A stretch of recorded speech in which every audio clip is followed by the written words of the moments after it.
देखिए, आज जब कोर्ट का फैसला आ चुका है तो विक्टिमहुड कार्ड और इमोशनल कार्ड खेलने के बदले कांग्रेस पार्टी को रिपोर्ट कार्ड देना चाहिए, क्योंकि राहुल गांधी तर्कहीन और हल्की बातों के क्रमिक अपराधी, मतलब कि एक हैबिचुअल ऑफेंडर है।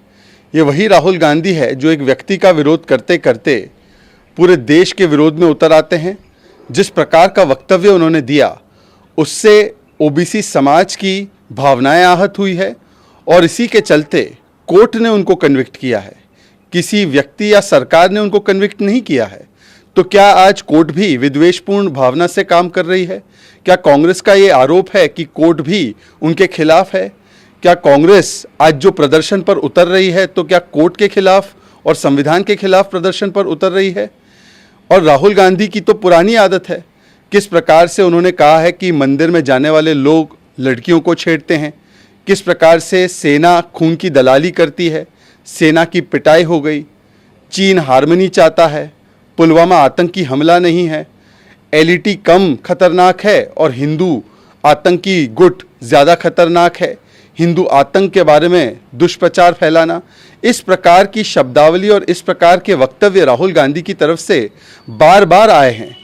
तो आज राहुल गांधी के लिए विक्टिमहुड कार्ड खेलने के बदले उन्हें तो रिपोर्ट कार्ड देना चाहिए कि जिस व्यक्ति ने कुछ साल पहले ऑर्डिनेंस फाड़ा था, आज जब वो खुद 2 साल के लिए दोषी पाया गया है तो नैतिक रूप से उसको जिम्मेदारी लेनी चाहिए, ना कि विक्टिमहुड कार्ड खेलना चाहिए।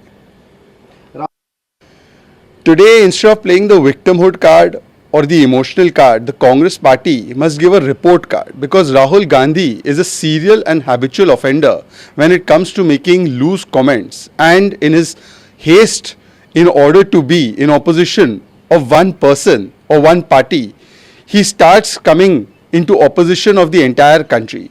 The statement made by him has not offended just one or two people. It is a statement made against the entire OBC Samaj, and they have taken legal recourse. They have exercised their legal right, and a court of law has convicted him. Is the Congress party today protesting against the courts? Is the Congress party alleging vendetta against the courts? This kind of conditional commitment towards the constitution, that if I win a case, the courts are fine. If I lose a case, the courts are biased and it is vindictive. There is dictatorship. This kind of attitude only shows the mindset of the Congress. Isn't it a fact that Rahul Gandhi, time and again, has made such statements that have earned him the ire of various institutions? The Supreme Court asked him to apologize for his statement on Rafale. Isn't it true that he has said that those who go to temples are the ones who molest women? Isn't it true that he has said, Sena pitkar aa gayi, with respect to China? Isn't it true that he called the surgical strike and the armed forces as doing khoon ki dalali? So Rahul Gandhi is a serial offender when it comes to such statements, and today the Congress should stop playing the victimhood card. Those who have imposed emergency and have played havoc with institutions of the country should be giving the report card as to why Rahul Gandhi is not owning up moral responsibility for the kind of obnoxious statements he's made and has been convicted for. Arvind को लेकर के, corruption को लेकर भी उसने सवाल उठाया।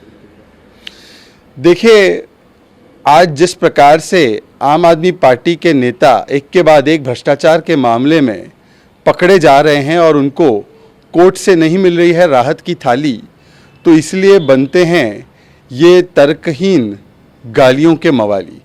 ये पुरानी आदत बन चुकी है अरविंद केजरीवाल की और उनकी पार्टी की कि जब सवालों के जवाब नहीं होते, भ्रष्टाचार पर इनके नेता पकड़े जाते हैं। सत्येंद्र जैन 9 महीने से जेल में है। शराब घोटाले में मनीष सिसोदिया को राहत नहीं मिल रही, विजय नायर को राहत नहीं मिल रही। तो किस प्रकार से मुद्दे को भटकाने के लिए वो गाली गलौज और इस प्रकार की अनर्गल बातों पर, झूठी बातों पर उतर आते हैं। फिर जाकर उनको माफ़ी भी मांगनी पड़ती है, जैसे अरुण जेटली जी की माफ़ी मांगी, गडकरी जी की माफ़ी मांगी। और आज तो एक अद्भुत नज़ारा दिखाई दे रहा है कि कांग्रेस के साथ आम आदमी पार्टी का बना है भ्रष्टाचार का भाईचारा, और अरविंद जी कह रहे हैं राहुल को कि मैं तेरा सहारा। जिन लोगों की शुरुआत इंडिया अगेंस्ट करप्शन के नाम से हुई थी, कांग्रेस के भ्रष्टाचार के खिलाफ हुई थी, अन्ना हजारे के अनुयायी बनकर हुई थी, आज वो लालू और राहुल गांधी के ऐसे शागिर्द बने हैं कि इंडिया अगेंस्ट करप्शन से जाकर अब वो कवर अप ऑफ करप्शन में आ चुके हैं।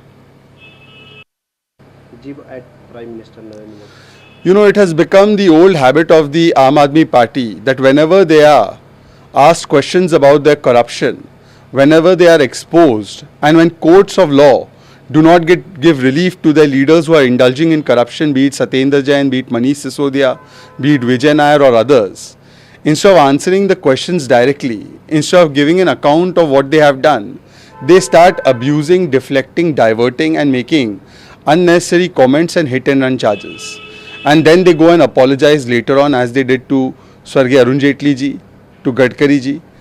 Today people are asking that why is it that you are not able to answer the questions on Sharab Ghotala, for which your leaders are going to jail and are getting no relief. Today we are also seeing that for the first time all the pretense has been dropped and Aam Aadmi Party ka haath Congress ke saath. It is almost a Bhrashtachar ka bhaichara where Arvind has become Rahul ji ka sahara. And this shows that those who started against Congress Party's corruption in the name of India Against Corruption under the leadership of Anna Hazare ji have today become the followers of Lalu Prasad Yadav and Rahul Gandhi and have started the movement of cover-up of corruption. नमस्कार, मैं हूं मानक गुप्ता। अगर आपको हमारा ये video पसंद आया हो तो इसे लाइक और शेयर जरूर करें और हां, हमें सब्सक्राइब और फॉलो करना ना भूलें ताकि आप देश और दुनिया की कोई खबर मिस ना करें। तो जुड़े रहिए हमारे साथ और देखते रहिए News 24।